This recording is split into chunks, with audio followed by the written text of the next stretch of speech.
Hey everyone, Anthony1M here and welcome to my channel. This video will be my attempt to diagnose what happened that caused me to leave the Animal Justice Party as a volunteer. I was doing social media work for them for 9 or 12 months. At some point I was the main creator for their social media content, and I thought I was doing quite well at certain points, which eventually degraded into a pretty tattered sort of relationship with the party. So what happened, and how can we diagnose what happened in the last months of that relationship? So from July 2022 to July 2023, I was a social media creator for Animal Justice Party, creating chat captions, poetry, pictures, videos, polls, and open questions for the information and interests of party membership and the public. We had a following of about 11.6k followers, and quite a wide reach there compared to what I have in my very small personal page on Facebook.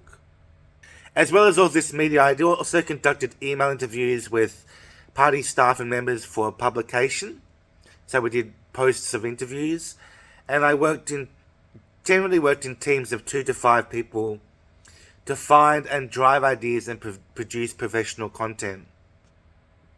I have a number of theories, and one of the reasons why I probably wasn't picked up by the AJP early on is because of my volatility as a personality.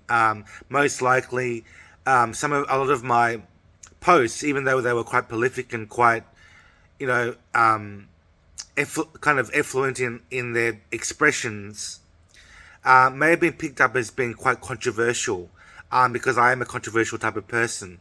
So the creed of the party is something to do with non-violence and fairness and equality to all, which is obviously quite insightful towards someone who aims for roughing up the edges, as it were, and being controversial on their personal page. So that's where the seed of the conflict may have been situated. So one of the things that distinguished our group dynamic was the sexual divide. So me being a male and the other being female members of the party. So whilst this may not always seem to be important, some people do have a very strong sexual dichotomy in their imaginations, and they classify men as having certain behaviors. It's often unfounded and unrationalized, but these people still have these prejudices about men. Even though I don't classify as a man, I don't classify as a human, but I classify much more as an animal, with animal tendencies. A lot of women like to classify themselves as pro-feminist and neo-feminist and so on. So if that was the case, and I'm not saying that it's the case with all of the women there, I'm suggesting that it was probably the case with most of the women in this particular group.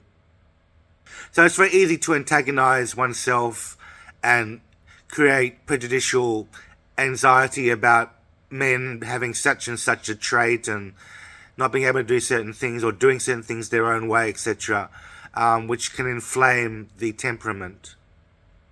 Now, I found dealing with Mackenzie in the early months to be generally quite good in the first months, until I found holes in the communication. So things like not being told why we're not doing videos anymore, lack of honesty, lack of transparency, perhaps, and not going ahead with some of the projects that I had advocated for, such as creating a TikTok presence, for example.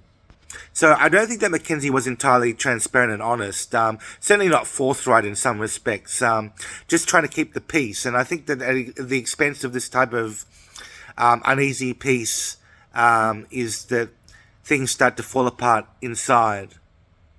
Another thing that I was dealing with was individuality. There was an issue with either the people in the membership being too individual or not being individual enough. For me, it was a case of I wanted to do art for the posts. I wanted to write poetry, which I was allowed to do on certain occasions, but I was never fully appreciated for that particular element until rather much later when we had a different dynamic to the group. And I think that dynamic had changed significantly, and although I was appreciated for my poetry, I was also not supported enough and was kind of over micromanaged, which I'll go into in the moment. So micromanagement just means that the management was trying to control me too much, not allow me to have a lot of literary freedom with my talents. Yeah, the question of individuality is a strange one. It involves the idea of whether a person is allowed to express their personality. And we did have people who had personality, but I think there are a lot of false assumptions as well. And I didn't get to the bottom of those, and people were sort of suspicious of me not being able to appraise a particular topic very well, or such as AI, for example. That's a difficult topic, or genetically modified organisms. Just difficult topics to deal with, and I think there was a lot of suspicion that they were controversial and that we shouldn't deal with them, that we should deal with them. So a lot of disagreement on those fronts. And of course, a lot of editing was involved, but there was no expert editor. We had 3 editors working with 2 writers, and I was one of the sort of unwilling writers of the group, because I was the only one who had the willingness to research so much into a particular topic. And then we had 3 editors who were kind of railing on us and sort of parasitically trying to control us. And my fellow writer, Belinda or Bella, was not a particularly good writer. She didn't have grammatically correct disciplines, and she obviously kind of made things up, and I didn't think that working with her was like complementary to my own very polished writing skills. But I will say that her management of the group at the video meetings was very, very good, and I commended her for that.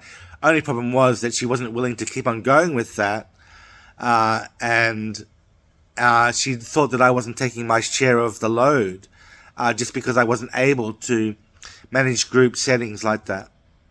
So a lot of little quibbles like that. It's like a little quibble party that we were having. So I talked about micromanagement. Micromanagement is where you try to overly control your employees or your volunteers. And I think that was the case with our group. Every little thing that I might have said wrong was scrutinized and taken out and sanitized in their own way, and then just inappropriate editing, really. And some of the editors did get it wrong. And not to say that people can't get it wrong. I think I got it wrong on more than one occasion, but there's a certain level of competence that is required, right? I think that Paula had character grievances against me, thought that I needed to be colonized with or enculturated with the so-called politically correct way of doing things. So my video on the death of a jockey, which I took down at one point on YouTube, she didn't like that, and she told me to take it down, or she implicitly asked me to take it down and to moderate my behavior. I wasn't very keen to do that, because when you're a prolific writer and someone who writes with a lot of variety, it's very hard to write things which will please everybody 100% of the time.